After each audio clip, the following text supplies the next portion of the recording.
Assalamualaikum warahmatullahi wabarakatuh.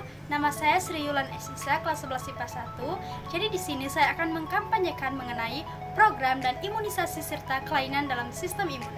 Nah, pertama-tama, apabila kakak-kakak atau adik-adik sekalian belum memahami secara jelas mengenai vaksinasi dan imunisasi, maka akan saya perjelas kembali. Jadi, imunisasi itu merupakan salah satu upaya pembentukan kekebalan tubuh seseorang terhadap suatu penyakit.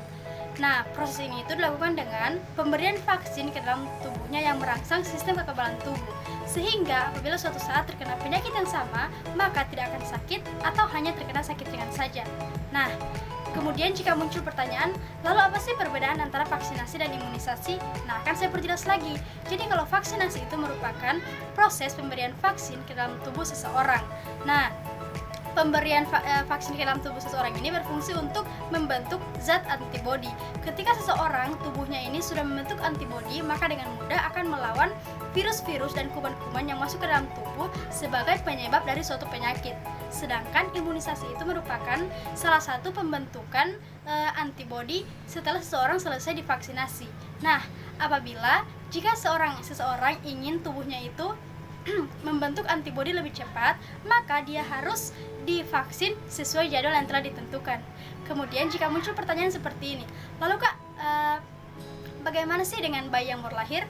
Tenang saja. Jadi kalau bayi yang baru lahir, dia sudah mempunyai antibodi alami atau yang disebut dengan kekebalan pasif.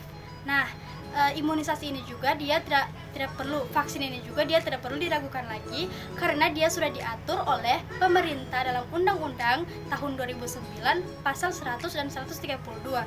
Nah, imunisasi juga ini ada bermacam-macam, yaitu ada vaksin ini juga ada bermacam-macam, yaitu ada vaksin polio, campak, hepatitis, HB dan HIV. Nah, salah satunya yaitu vaksin untuk virus yang saat ini sedang melanda di seluruh dunia, yaitu disebut dengan vaksin COVID-19. Jadi kalau vaksin COVID-19 yaitu vaksin yang dikembangkan untuk meningkatkan imun tubuh terhadap virus SARS-CoV-2 yang menyebabkan penyakit COVID-19. Nah, kemudian lalu apa sih tujuan dari diberikannya COVID-19 ini? Jadi ada 4 tujuan dasar dari diberinya COVID-19 ini, yaitu yang pertama adalah membantu kekebalan kelompok atau yang disebut dengan herd immunity. Yang kedua yaitu menurunkan kesakitan dan kematian akibat COVID-19. Yang ketiga yaitu melindungi dan memperkuat sistem kekebalan tubuh. Dan yang keempat yaitu menjaga produktivitas serta meminimalkan dampak sosial dan ekonomi. Nah, sedangkan setelah 4 tujuan dasar dari diberinya vaksin COVID-19 tadi, kemudian ada pun 3 dasar utama manfaat dari diberikannya vaksin COVID-19 ini. Nah, yang pertama yaitu melindungi individu yang divaksinasi, yang kedua yaitu membantu kekebalan, dan yang ketiga yaitu melindungi lintas kelompok dengan memberikan vaksinasi pada kelompok dengan usia tertentu. Nah, kemudian program vaksinasi pun mulai dijalankan oleh pemerintah sebagai salah satu upaya memutus rantai penyebaran infeksi virus corona dan menekan angka kasus COVID-19 yang masih terus meningkat. Setelah informasi ini, maka diharapkan teman-teman kakak-kakak atau adik-adik sekalian atau ibu ataupun bapak-bapak sekalian tidak lagi adanya muncul salah satu alasan di mana takut untuk divaksinasi ataupun diimunisasi.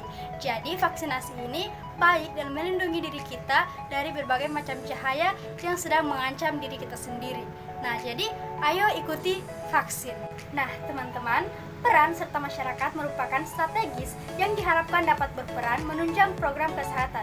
Peran serta masyarakat dapat berupa penyampaian data dan informasi kesehatan serta memberikan pertimbangan yang menentukan kebijakan melalui organisasi masyarakat.